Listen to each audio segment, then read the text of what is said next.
야, 이 부장! 네가 부장이면 땅이야? 저 인간 저건 쟤 오늘도 술술 풀리고 안 먹고 회수 갔냐? 내일도 신체 상태로 출근하겠구만. 아이고. 고려 생활건강 술술 풀리고 음주전 한포가 당신을 지켜드립니다. 특허받은 천연 유래 성분 숙취 해소제 술술 풀리고를 은하계 최저가로 딴지마켓에서 만나보세요. 와, 잘 잤다. 둔하고 센스 없는 줄 알았더니 침대는 잘 골랐단 말이야. 여보, 어제 온 소파도 너무 편하던데 소파는 어디 거야? 당연히 쇼엔이지. 편안함을 파는 사람들 쇼엔. 소파도 출시했구나. 그럼 이제 침대도 소파도 당연히 쇼엔이지. 편안한 건 다 파는 거네. 역시 쇼엔이지. 세계 최초 신개념 어린이 매트와 친환경 소파도 곧 출시됩니다. 검색창에 쇼엔이지 또는 검색창에 쇼의 조중동부터 진보 언론까지 왜 유독 문재인에게만 가혹한가? 왜곡된 여론전의 숨은 음모는 무엇일까? 조기숙 정치학 박사가 밝히는 왕따 정치의 실체와 7가지 비밀. 악의적 프레임에 맞서는 시민의 힘이 필요할 때 왕따의 정치학. 도서출판 위시더 마우스.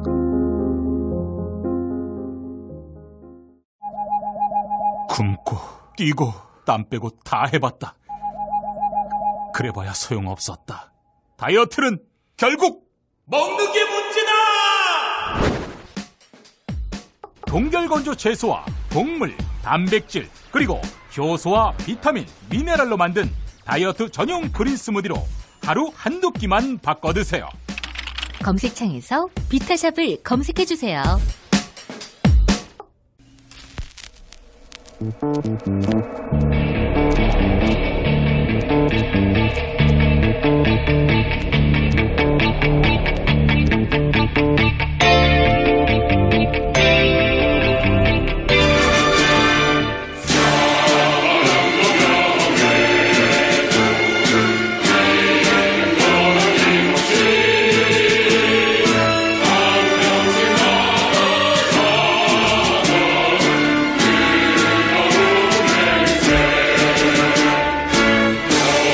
안녕하세요, 김어준입니다. 어제 5.18 기념식에서 임을 위한 행복이 재창됐습니다. 이명박 박근혜 정부 하에서 합창만 허용되고 재창이 금지됐었죠. 가사 중에 임은 김일성이고 새날은 사회주의 혁명을 의미하기 때문이란 이유 때문이었습니다. 실제 이 노래는 5.18 2주기 때 5.18 당시 전남도청에서 계엄군의 총에 숨진 윤상원 씨와 공단의 야학 강사로 불의의 사고로 사망한 박규선 씨의 영혼 결혼식을 기리기 위해 만들어진 겁니다. 북한에선 이 노래가 금지곡입니다. 이렇게 5.18 배우가 북한이란 날조는 박근혜 정부가 들어서면서 TV조선 5.18 특집에 북한 특수부대 장교 출신이라는 신원미상의 출연자가 5.18 당시 북한 특수군 600명이 땅굴로 침투했고 전남도청은 북한 게릴라가 점령한 것이란 방송까지 내보내는 황당한 지경에 이릅니다. 지난 겨울 대통령 탄핵을 요구하는 촛불 집회에 군대가 투입되고 헬기에서 기관총을 난사해서 수천 시민들이 광화문에서 죽고 다치는데 그 이유가 박근혜 탄핵을 북한이 조종한 거라서 그랬다고 박근혜 정부가 발표했다. 상상할 수도 없는 일이죠. 그런데 5.18은 언론을 완전히 통제한 계엄군부가 실제로 그런 일을 벌인 겁니다. 그래서 5.18을 기리는 건 진보, 보수의 문제가 전혀 아닌 거죠. 그런 5.18을 두고 37년이 지났건만 여전히 북한을 운운하며 자기 역사조차 똑바로 쳐다보지 못하는 세력이 무슨 보수입니까? 김어준 생각이었습니다.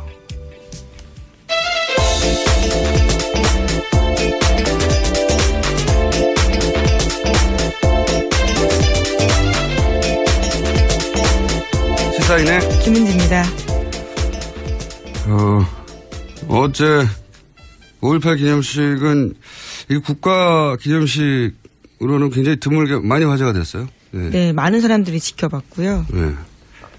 저도 굳이 그 녹화분을 봤어요. 예. 보셨어요? 네, 화제가 된 장면 때문에 저도 다시 찾아봤습니다. 그러니까요. 라이브로 보진 못했고요. 기념사도 굉장히 명문이었고, 뭐 어제 화제가 된 게 많은데, 우선 뉴스를 전해주십시오. 예, 관련. 네, 5.18 광주 민주화운동 37주년을 맞아서 역대 최대 규모의 기념식이 열렸습니다. 문재인 대통령은 5.18 민주화운동과 촛불혁명의 정신을 받들겠다면서 5.18 정신을 헌법 전문에 담기 위한 개헌을 추진하겠다고 밝혔습니다. 우선 못 들으신 분들을 위해서 잠깐 핵심 문구를 저희가 들려드리겠습니다. 오늘 5.18 민주화운동 37주년을 맞아 5.18 묘역 개선이 감회가 매우 깊습니다. 5.18 광주가 남긴 아픔과 상처를 간직한 채 오늘을 살고 계시는 유가족과 부상자 여러분께도 깊은 위로의 말씀을 전합니다. 광주의 희생이 있었기에 우리의 민주주의는 버티고 다시 일어설 수 있었습니다. 문재인 정부는 광주 민주화운동의 연장선 위에 서 있습니다. 저는 이 자리에서 다짐합니다. 새 정부는 5.18 민주화운동과 촛불혁명의 정신을 받들어 이 땅의 민주주의를 온전히 복원할 것입니다. 문재인 정부는 국민의 뜻을 받드는 정부가 될 것임을 광주 영령들 앞에서 천명합니다. 네, 원래 이런 그 국가기념식의 기념사항이 재미없거든요. 네. 대략 한 30초 듣고 더 이상 듣기 힘든데, 나중에 굉장히 명문이었던 기념사로 아마 나올 것 같아요. 예. 근데 이거보다 더 큰 화제가 된 거는 이제 마지막 부분이었죠. 네. 대통령은 유가족의 추모사를 들으면서 눈물을 흘렸고요. 직접 다가가서 감싸 안으면서 위로를 하기도 했습니다. 다른 것 떠나서 가장 인상적인 장면이 이제 본인의 생일이 마침 아버지의 기일인 5.18 당시 태어난 한 유가족이 추도사를 하면서 이제 감정이 격해졌는데 그 장면을 지켜보다가 문재인 대통령이 일어나서 이제 나가고 있는 그 유가족을 다시 불러가지고 안아주는 장면 굉장히 인상적이었어요. 네, 올 거라고 전혀 예상을 못했기 때문에 등을 보이고 나가고 있었는데 다시 돌아가서 대통령과 악수를 하다가 끌어안고 울게 된 거죠. 제가 며칠 전에 이제 일본 위안부 문제에 대해서 이제 국민들이 받아들일 수 없다라고 한 데 대해서 없던 아빠가 생긴 것 같다. 그렇게 느낄 거라고 얘기를 했는데 이 장면이야말로 어떤 그런 국민 아빠로서의 상징적인 장면이었죠. 이런 장면을 보고 만약에 울컥하는 분도 있고 아닌 분도 있겠죠. 근데 울컥하는 분들이 있었다면 그분들은 아마도 지난 정권에서 이제 그만큼 마음을 주고 이제 기댈 곳이 없었던 거죠. 네, 그래서 그런 장면을 울컥하는 거고. 원래 이게 대선처럼 전 국민이 참여하는 전국적인 대규모 선거는 그 지난 정권에서의 결핍, 내가 겪었던 결핍, 그 결핍을 채워준 누군가를 이렇게 찾아 마음을 주는 그런 집단 무의식이 발현되는 과정이거든요. 그런 관점에서 이제 아빠를 찾았던 거죠. 한편으로. 네, 실제로 어제 유가족도 직접 그렇게 이야기했습니다. 김소영 씨였는데 아버지가 안아준 것처럼 따뜻하고 포근했다라는 이야기를 했거든요.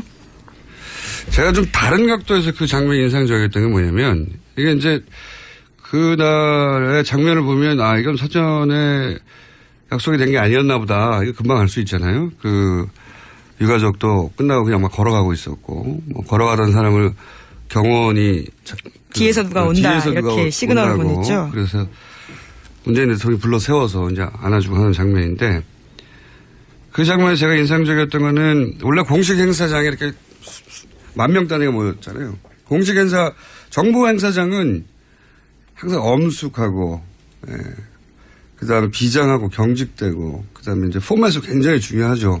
격식이 갖춰져 있고. 그래서 그런 속에 들어가면 누구나 이렇게 쭈뼛쭈뼛하게 되고 가능하면 모든 판단 행동을 이렇게 튀지 않고 표정도 무표정하고 안정지향적으로 하게 돼 있어요. 근데 이게 사실 식순에 없는 돌발 행동을 한 거란 말이죠, 대통령이. 그렇잖아요?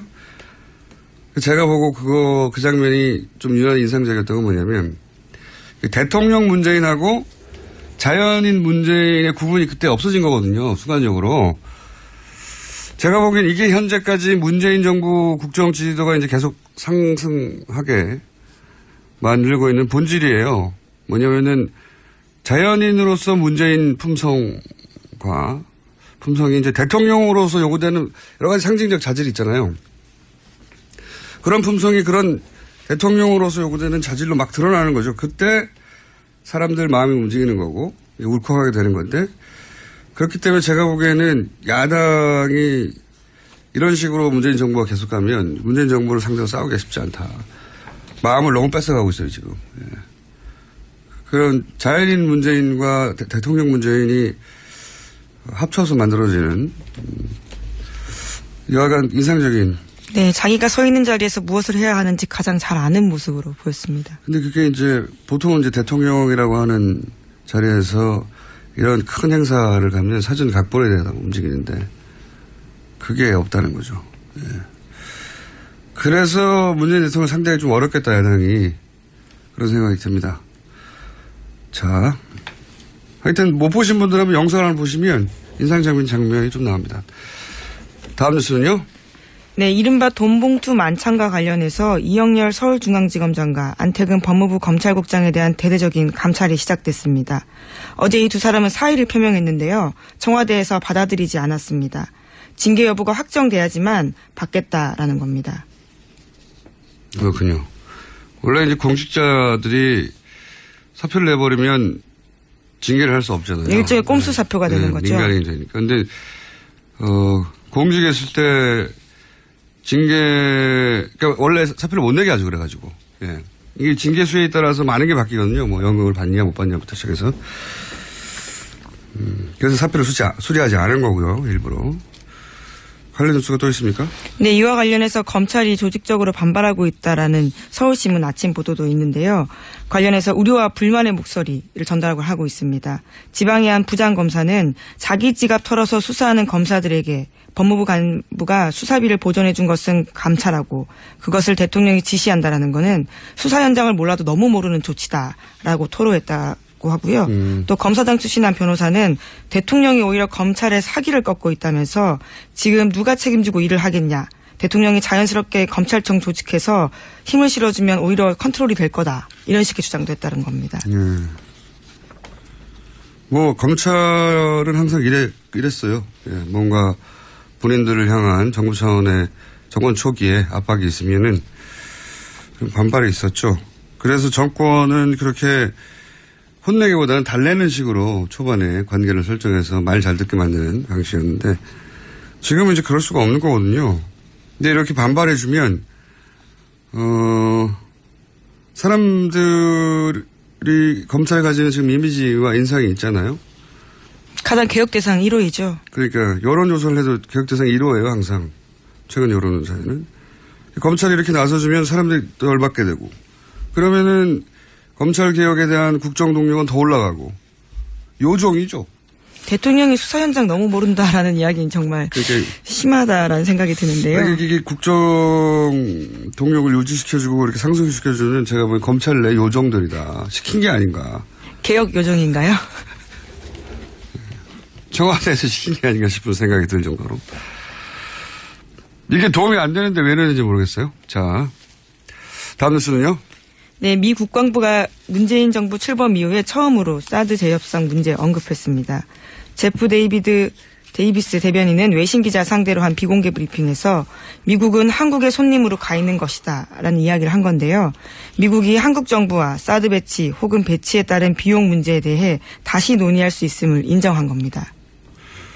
이건 뭐 원래 대선 전에 미국 행정부 정부의 입장이었죠. 예. 새로운 정부하고 논의해야 한다. 근데 이제 돈은 더 내라. 뭐 이런 식의 압박이 있었는데 이제 새로운 정부가 들어섰으니까 재논의를 하겠다고 생각할 수밖에 없죠. 미국도. 한국이 미국 땅이 아니니까요. 예. 거기에 미국에 물건이 가 있으니까. 그래서 이제 한국의 손님으로 가 있다고 하는 거잖아요. 사드에 대해서. 여러 가지 형태 재논의가 시작되겠죠. 예. 여기 사드 관련해서 또 청와대에서도 발언이 나오지 않았나요, 어제? 네, 그렇습니다. 정호영 청와대 외교안보 TF단장이 사드 배치 재검토 언급한 거와 관련해서요. 청와대 고위급 관계자가 이야기를 한 겁니다. 이런 얘기가 나올 단계는 전혀 아니다라는 건데 다만 합의하던 시점과 달리 변화한 상황이 생겼기 때문에 그 부분에 대해서 이해를 구하는 과정은 필요하다라고 이야기했습니다. 최근에 제가 재밌는 여론조사를 봤는데 뭐 다음 주쯤에는 그 여론조사를 짚어보는 시간도 마련해야 될 것 같은데 사드 찬성이 과반이 넘어섰어요. 더 높았어요. 그죠? 반대보다. 근데 그 중에 새로운 항목 사드 배치에 대한 재검토가 과반이 다시 넘었어요. 정권이 바뀌고 나서. 예. 정권이 바뀌고 났더니 이제 새로운 정부가 원하는 방향의 그 진행 방식이죠. 이게 사드 배치에 대한 재검토를 하고 국회 동의를 받는 절차. 그 여론이 과반이 넘었다는 것도 주목할 만한 현상입니다. 또 엄청난 비용을 우리 쪽이 부담하라는 이야기가 나오고 있기 때문에 여론 지형에서 변화되는 그렇죠. 부분들이 있을 것 같습니다. 대선 직전에 그런 얘기가 나와서 그것도 영향을 줬겠죠. 자, 다음 뉴스는요? 네, 박근혜 정부가 기준을 바꿔서 외교안보 분야의 실무급 회의로까지 볼 수 없도록 봉인해버렸다고 어제 JTBC가 보도했습니다. 인수인계가 제대로 안 됐다고 하는 뉴스의 연장선상이군요, 이게. 예, 그렇습니다. 국가기록원이 2014년 6월에 개정한 대통령 기록물 비공개 세부 기준 때문인데 외교안보 실무급 회의의 회의로까지 비공개 기록물로 포함시키도록 했다라는 겁니다.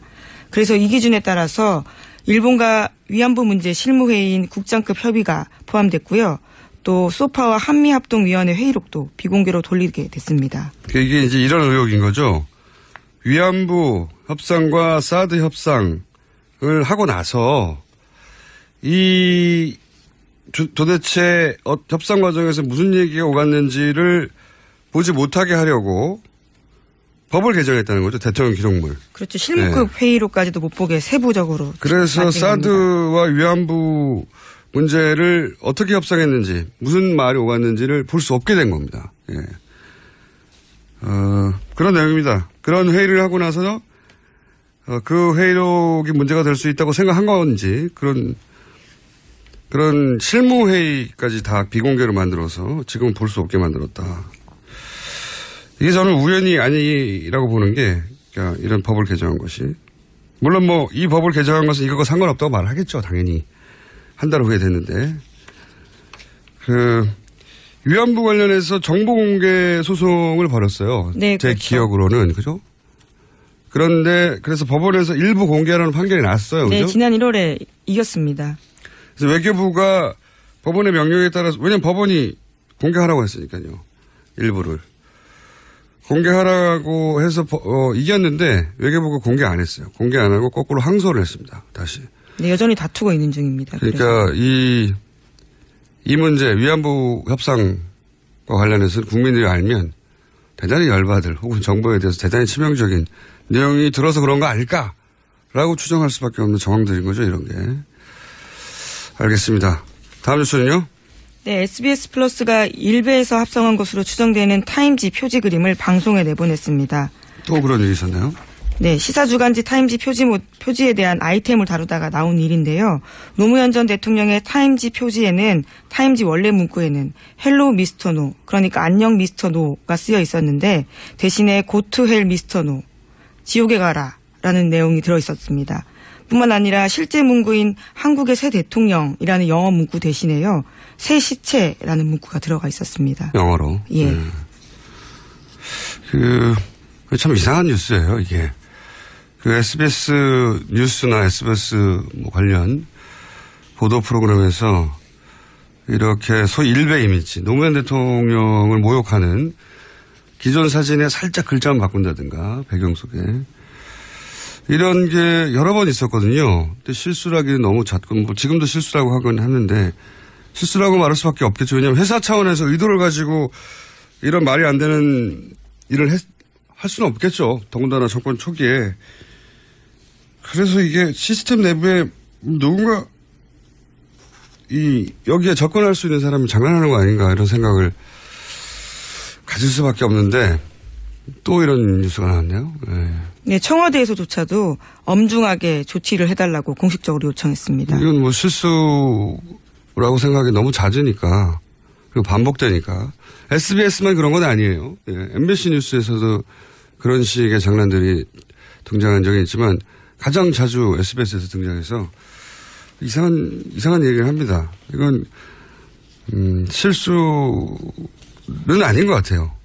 예, 저 개인적인 의견입니다. 그 회사 차원에서 어떻게 했다. 그러니까 SBS라는 회사에 대해서 문제 제기를 직접적으로 무슨 정치적 의도가 있는 거 아니냐. 그러기에도 뭐 이득이 없잖아요. 회사한테는 아무런. 그러니까 하여튼 이런 시스템 누군가 접근할 수 있는 사람이 장난하는 게 아닌가 지적적으로 싶은데 차단해 봐야죠. 네, 계속 이럴 수는 없잖아요. 네, 계속 반복되고 있기 때문에 의심을 살 수밖에 없는 상황이긴 합니다. 알겠습니다. 뉴스 하나 정도 짧게 더 할 수 있을 것 같은데요. 네, 어제 법원에서 박근혜 최순실 게이트 연루자들에 대한 첫 번째 선고가 있었습니다. 김영재 원장에 대해서는 징역 1년 6개월에 집행유예 3년 나왔고요. 또 박채윤 씨에 대해서는 뇌물죄로 징역 1년이 선고됐습니다. 실형이 선고됐어요? 네, 그렇습니다. 원래 뇌물죄는 실형이 선고될 수밖에 없는 혐의이긴 한데 애초에 구속 기소가 되기도 했습니다. 가장 눈에 띄는 건 정기한 교수인데요.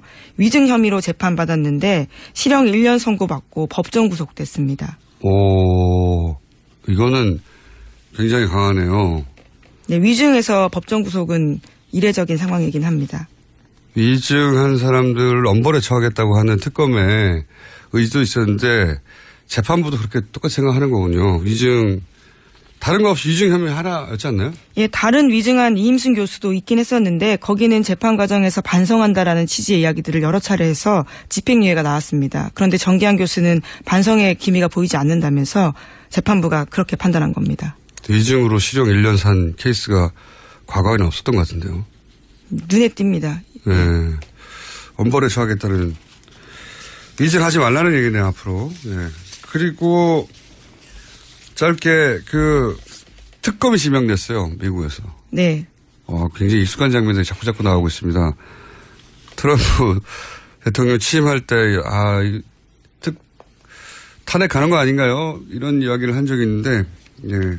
물론 미국에서는 하원에서 반 찬성하고 상원에서 3분의 2 찬성하고 해야 하는데 우리처럼 헌법재판소는 안 가요.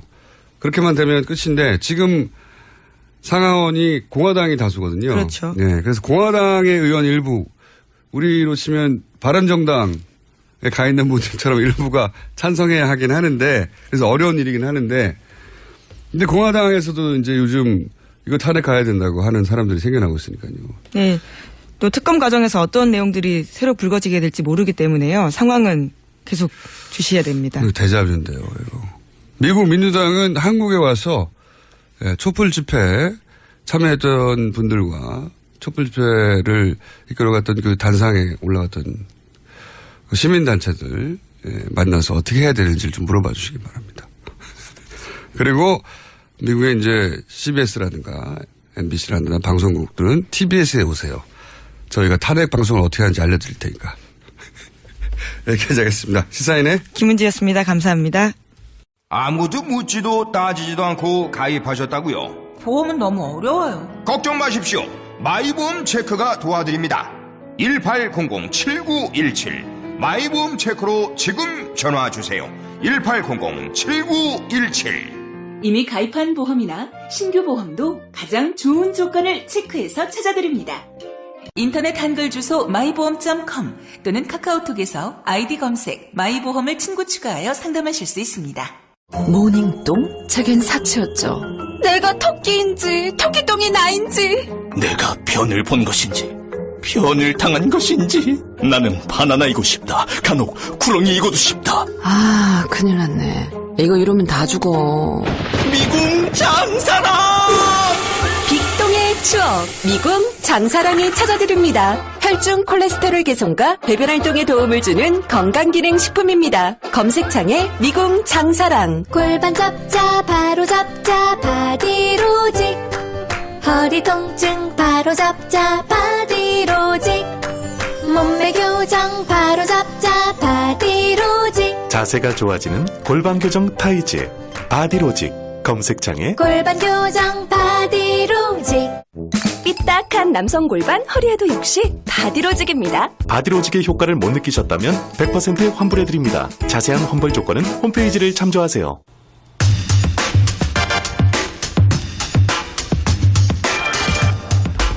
새 정부가 출범을 하면 사람들은 많은 걸 궁금해합니다. 대통령이 어떤 등산복을 입는지부터 앞으로 어떤 정책을 펼칠지까지 해서 저희가 오늘 특별한 손님을 모셨습니다. 문재인 정부는 특히나 노무현 정부의 공 혹은 과 모두를 발전적으로 계승하겠다고 하는 상황이기 때문에 특별히 오신 손님, 노무현 정부의 마지막 청와대 정책실장이었고 그리고 문재인 대통령의 정책 교사 역할을 한 성경, 이름 굉장히 발음하기 어렵습니다. 성경융 한림대 교수 나오셨습니다. 안녕하십니까? 네, 안녕하십니까? 이름이 정말 어렵습니다. 발음하기 성경융. 예, 좀 그렇습니다. 예. 제가 구글 검색하면은 그 이름은 세계에서 하나밖에 없습니다. 그래요? 네. 좋은 이름이네요. 그렇다고 말이죠. 성경융. 어린 시절부터 이름 때문에 이런저런 에피소드 많습니다. 그 중에 재밌는 거 하나만 알려주세요. 재밌다기보다는 이제 우리가 창고에 가면 무슨 우체국이나 은행이나 가면은 제가 뭐 그동안 수십 번, 수백 번 이름을 말했는데 한 번도 제대로 쓴 적이 없고 그래서 다음에 이제 가서 직접 쓰겠다 하면은 그 직원들이 되게 좀 불쾌하게 생각합니다. 성경 리을이 아니라 이응으로 하는 경우가 많죠. 되게 그렇게 하기도 하고요. 윤으로 하기도 하고 영으로 하기도 하고 그렇습니다. 류웅입니다. 류웅. 리을 유웅. 자, 이 이름을 기억해 두시는 게 좋지 않을까 싶어서 제가 굳이 이름을 계속 말씀드리는 거고요. 그 이유가 뭐냐면 노무현 대통령의 마지막 정책실장이셨고 그리고 문재인 후보 시절에 정책 교사라고 지금 현재 자꾸 노무현 정부라고 하네요. 문재인 정부의 정책이 어디로 갈 건지는 이분이 기본 설계를 했다 이렇게 보시면 되는 두 분 다 겪은 분이고요. 예. 그래서 좀 가벼운 얘기부터 해볼까요? 노무현, 문재인 두 분 다 겪으신 분으로 두 분의 같은 점 혹은 뭐 차이점을 단점 위주로 공통점이 많은 분들이죠. 네. 제가 이제 언론 기사를 봤더니, 아마 문재인 대통령께서 처음 고시 합격하고 변호사를 하기 위해서 부산을 이제 찾았는데, 그때 아마 노무현 변호사 사무실로 이제 갔답니다. 면접을 했는데, 노무현 당시 변호사가 문재인 초짜 변호사를 면접을 했대요? 그렇습니다. 면접을 했는데, 이제 걱정을 했대요, 사무실에서. 지금 이렇게, 경제적으로 넉넉한 사무실이 아니기 때문에, 이렇게 아주 우수한 변호사가 와서 여기서 차사지였을까? 그렇습니다. 그랬는데, 인터뷰하고 나서 사무장이 그렇게 했대요. 금전적인 문제는 걱정할 필요가 없는 것 같다고. 왜 그러냐 했더니, 노변이나 문변이 다 같은 과이기 때문에, 이분은 무슨 돈을 추구하는 사람이 아니고, 뭔가 정의를 추구하고, 어려운 사람들을 돕는 그런 이 분이기 때문에. 그러면 사무장이 맺어준 인연입니까? 그렇지 않겠죠. 그거야 이제 다른 분 소개를 받고 해서 이제 오셨는데, 사무장이 저는 아주 두 분을 잘 봤다고 봅니다. 제가 볼 때도, 여러 가지 이제 공통점을 말할 수 있는데, 이분들은 두 분 다 이제 굉장히 어려운 가정 환경에 자랐는데, 자라면서 약자들의 어떤, 어려움, 고통, 이런 걸 아주 본인 스스로 다 체험하셨고, 성장하는 과정에서 어려운 가정에서 자란 사람들은, 사람이 우수하면은 대개 자기가 거기서 탈출하려고 하지, 내가 그 속에 일원이 돼서 끝까지 내가 학생운동, 시민운동, 또 정치 활동을 통해서 그분들의 어려운 사람들의 사정을 같이 풀려고 하는 경우가 드물지 않습니까? 저는 가장 두 분의 중요한 공통점이, 두 분 다 어려웠고, 그런데 각자만 탈출해서 내가 잘 살겠다 하지 않은, 그래서 사적 존재에서 공적 존재로 성장하고 그것이 대통령이 되는, 저는 그런 과정을 거치지 않았나 생각합니다.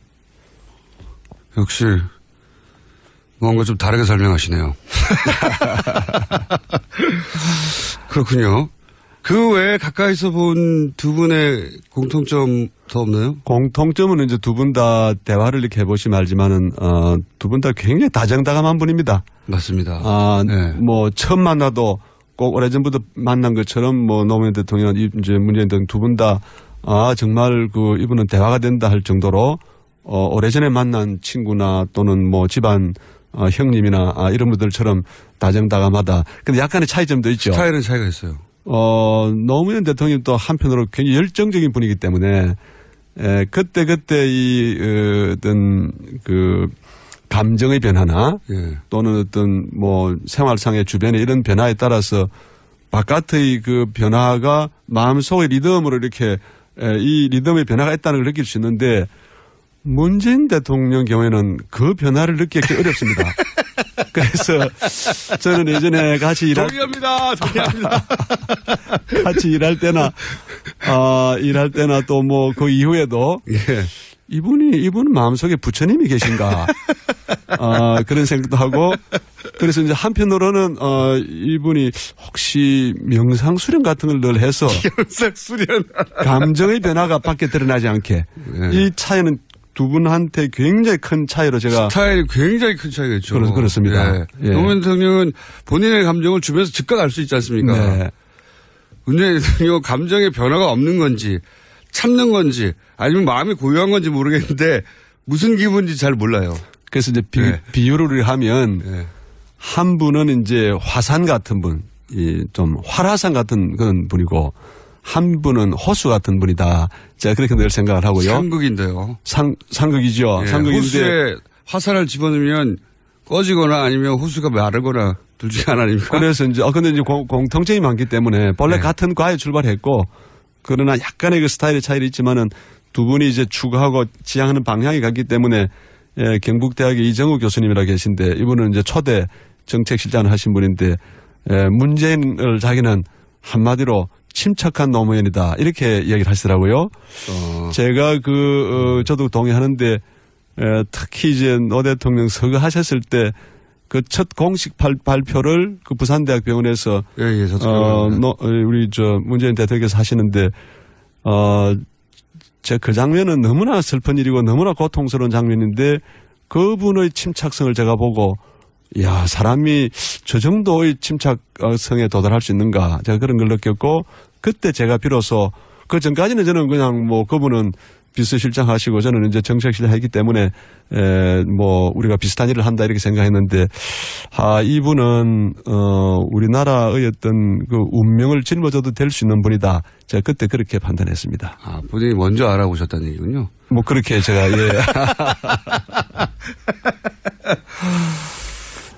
노무현 대통령과 문재인 당시 비서실장, 두 분이 싸우거나 그런 적은 없어요? 그렇지 않습니다. 두 분이 이제, 뭐, 아까 제가 말씀드렸듯이 지향하는 바가 갖고 하기 때문에, 오히려 노무현 대통령이 그렇게 말씀하지 않았습니까?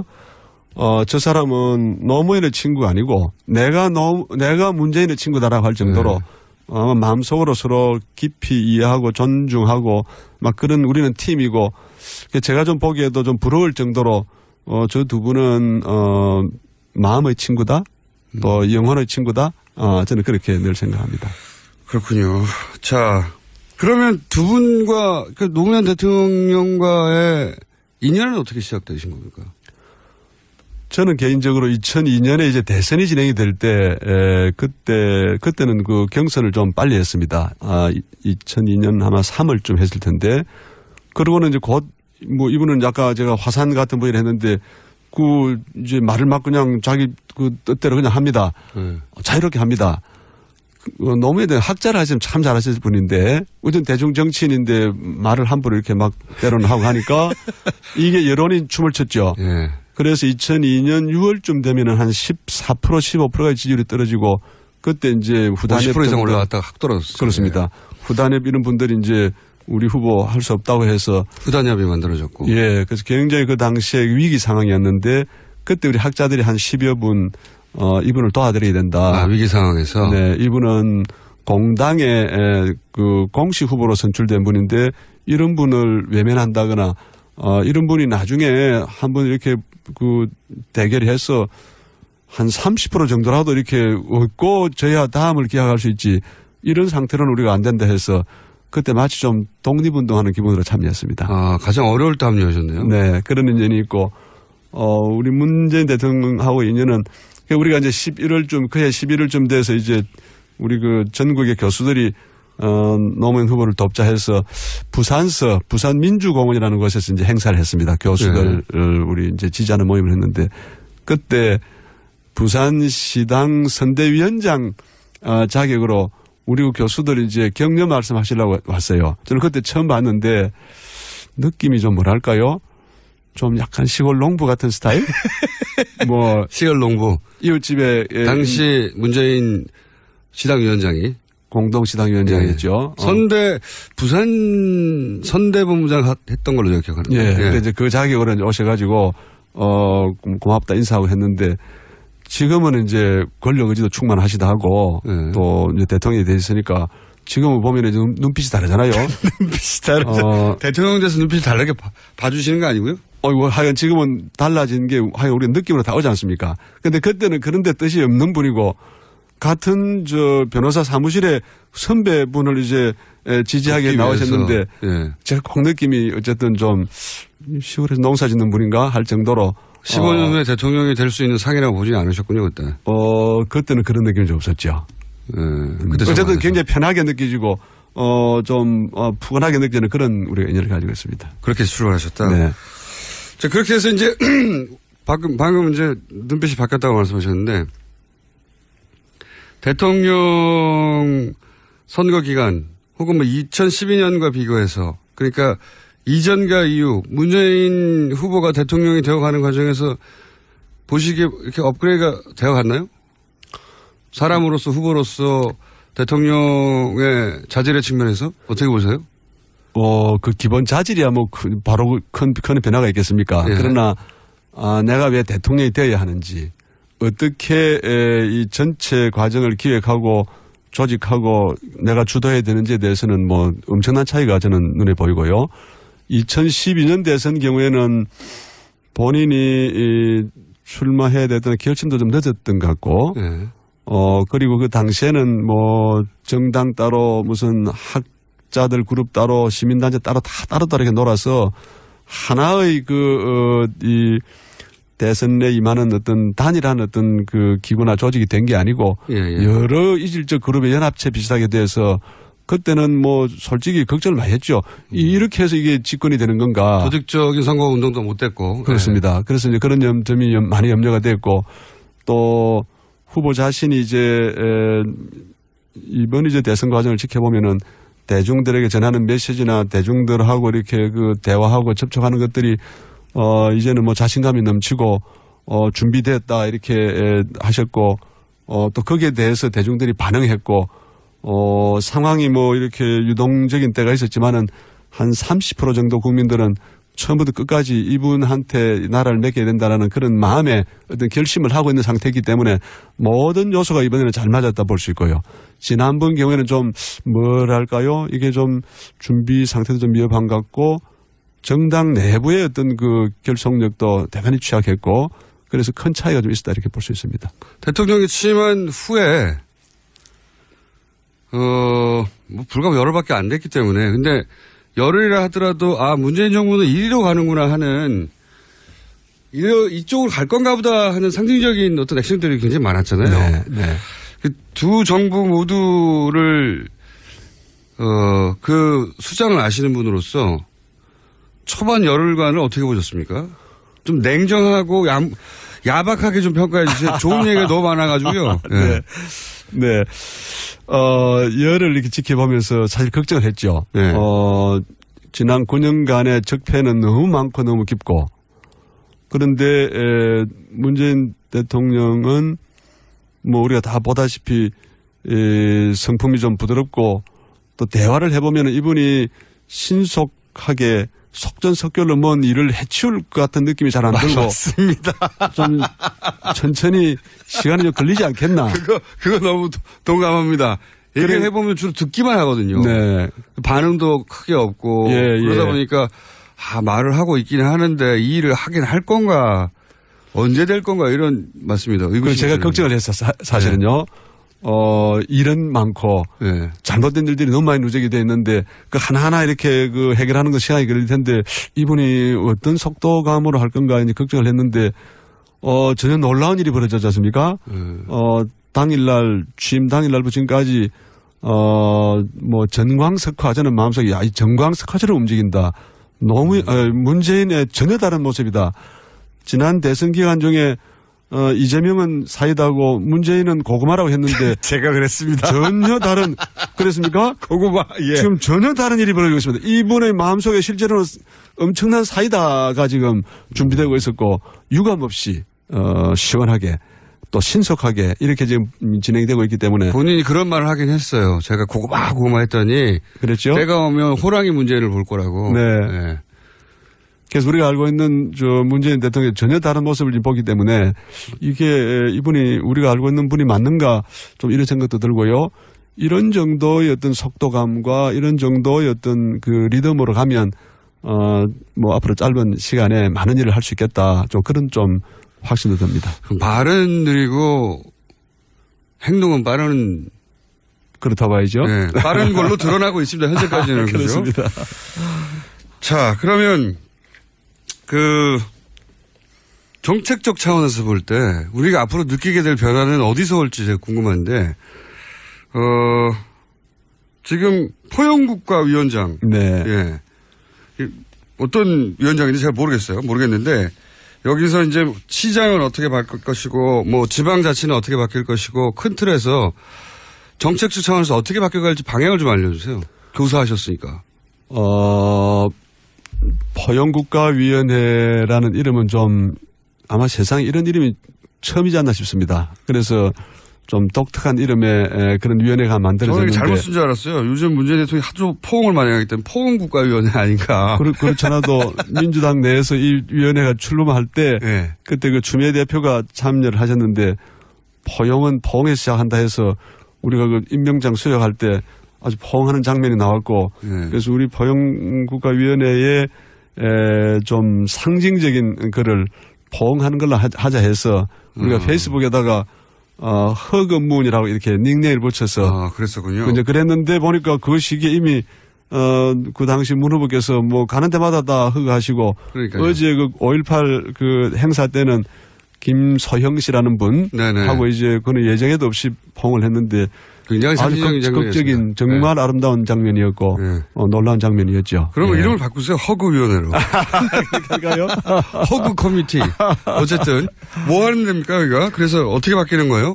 그래서 이제 저희가 그런 이름을 사용한 거는 우리 이제 역사적으로 민주주의가 발전하고 시장 경제가 발전해온 과정을 보면 소수가 지배하고 이게 소수가 독점하는 데서부터 다수가 정치에 참여하고 다수가 시장 경제의 주역으로 바뀌는 그런 흐름을 이제 지나왔는데 우리 이거를 포용성이 확대되는 과정을 보는 거죠. 그러면 지금은 어떤 시기냐 하면은 지금은 정치 영역에서는 소수의 권력자들 특히 이제 보수 세력에 기반한 소수의 권력자가 국가 권력을 이렇게 좌지우지하고 있고 그다음에 이제 경제 영역에서는 다수의 약자들이 수없이 많은 지금 고통을 당하고 있다. 그렇기 때문에 우리가 민주주의의 정신을 보더라도 그렇고 또 새로운 경제를 만든다는 측면에서 우리가 포용국가위원회의 큰 방향을 모두를 위한 국가, 약자를 포용하는 세상 또는 약자를 살리는 세상을 만들어야 된다. 좀 더 구체적으로 정책적으로 그게 어떻게 드러나는 겁니까? 정책적으로는 이제 이 정치 영역에서는 직접 민주주의, 참여 민주주의를 확대해서 국민들이 언제든지 자기 주장할 수 있고 또 그 잘못된 문제를 시정하도록 요구할 수 있는 우리가 그런 그 시스템을 만들어야 되고요. 그게 구체적으로 어떤 거죠? 예전에 뭐 신문고 제도라든가 뭐 기타 여러 가지 형태로 그런 노력들을 안 한 건 아니잖아요? 그는 이제 상대적으로 보수 정부하고 비교해서 보수 정부가 민주주의를 이용하는 방법은 선거 때만 이제 대중 동원해서 당선되고 나면은 국민 대중들하고의 소통을 완전히 차단합니다. 그 소수의 그 권력자들이 자기들이 이제 밀실에서 이제 협상하고 비밀주의. 해서 예. 그렇기 때문에 어떤 정치 권력이 들어서느냐에 따라서 민주주의가 개방적 포용적으로 활용될 수도 있고 폐쇄적으로 갈 수도 있는데 지금은 지난 한 9년 동안 대단히 이 민주주의 영역 정치 영역이 폐쇄적으로 되었고 소수 권력자 집단들이 이거를 좌지우지했기 때문에 탄핵 사태 같은 게 오지 않았겠습니까? 그래서 이제 최대한 국민들의 참여를 확대하는데 그 방법으로서는 뭐 예를 들어 직접 민주주의를 더 이제 뭐 국민 투표라든지 국민 제안이라든지 이런 걸 더 확대해야 되는 건 물론이고 소환 제도라든지 이 예. 사이버 인터넷을 통해서 온라인을 통해서 다양한 제안이 이루어지고 또 그거를 정부나 정당에서 그거를 상시화해서 의견을 수렴하는 이런 방향으로 알겠습니다. 크게 열어야 되고요. 경제 영역에서는 가장 중요한 게 박정희 정부 시대에 이제 그 경제 체제를 만들었던 것이 이게 이제 소수 그 재벌 대기업 중심의 이 구조를 만드니까 그리고 뭐 그들이 만든 경제적 이득 중에 일부를 낙수 효과를 통해서 얻어먹어라 뭐 이런 식이었죠. 그렇죠. 그런데 결과는 이제 우리가 볼 때 박정희 시대에 만든 이 모델의 결과가 결국은 이제 소수 재벌 대기업들 독과점이 아주 과도하게 진행이 됐고요. 그 다음에 이제 다수의 그 노동자들이 다 비정규직으로 지금 일을 하고 특히 청년들은 뭐 올 초에 실업률이 지금 11%가 넘어섰는데 이 청년들이 고용되는 청년은 어떻게 무슨 일을 하나 봤더니 50% 60%가 비정규직이에요. 그러니까 이렇게 되면은 절대로 이 젊은 사람들이 내가 마음 놓고 결혼할 수 있겠다. 내가 주택 문제가 해결되겠다. 내가 자녀를 출산할 수 있겠다는 생각을 할 수가 없습니다. 저는 이게 우리나라 저출산의 핵심적인 문제가 이 고용 문제가 해결되지 않고 독과점 문제, 비정규직 문제 이게 해결되지 않기 때문에 이 문제를 해결하지 않는 한 한국은 인구 소멸 과정으로 지금 간다. 그렇기 때문에 이 방향을 바꿔야 되고 이 방향을 바꾸는데 문재인 정부가 여러 가지 해야 될 일 중에 저는 가장 핵심적인 문제가 지금 여기에 있다 생각합니다. 맞습니다. 출산 장려금 뭐 정도 준다고 아이를 낳는 게 아니거든요. 예. 그렇습니다. 네. 아이를 낳아서 이 아이를 내가 평생 양육하고 그럴 수 있는 환경이 되나 조건이 되나 뭐 근본적인 의문이 있으니까 자기 앞가림 하기도 힘드니까요. 그렇습니다. 경제적으로는 그렇고요. 네. 그리고 대북 관련해서는요. 대북 관련해서는 이제 민주정부의 경우에는 김대중 정부부터 시작해서 북한에 대해서 한편으로는 안보적 측면에서 대응하고 다른 한편으로는 평화적 측면에서 대북 포용 정책을 채택했죠. 예. 그래서 6.15 정상회담도 했고 또 노무현 정부에 와서는 이제 14 정상회담도 했고 그렇기 때문에 저는 어느 한쪽의 어떤 우리가 접근을 해서는 안 된다. 그래서 현실이 북한이 이제 미사일과 핵을 개발하는 게 현실이기 때문에 강력한 안보 기반의 평화노선 두 가지를 다 하는데 출발은 강한 안보에 기반한 그런 출발을 해서 점진적으로 평화의 문을 여는 이 방향으로 나가면 그럼 우리가 국내 정치와 국내 사회 경제 영역에서 포용성을 최대한 확대하는 정책을 취하고 그래서 수많은 약자들, 수많은 국민 대중들의 삶을 개선하고 그래서 이제 포용 국가가 되는 것이고 북한에 대해서도 안보의 단계를 거쳐서 전향적으로 포용 정책을 통해서 그렇게 해서 길을 열지 않으면 한반도의 안보는 더 저는 위험해진다. 그리고 그럴수록 미국이나 중국이나 이 강대국의 입김이 강해지고 우리가 설 자리가 줄어들기 때문에 좀 적극적인 어떤 포용 노선으로 가야 되겠다 이렇게 봅니다. 교수님. 네.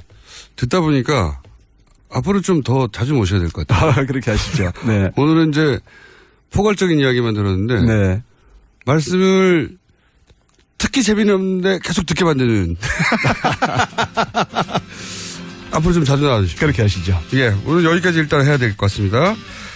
한림대 성경융 교수님이었습니다. 저는 김호준입니다. 3부에서 다시 뵙겠습니다. 감사합니다.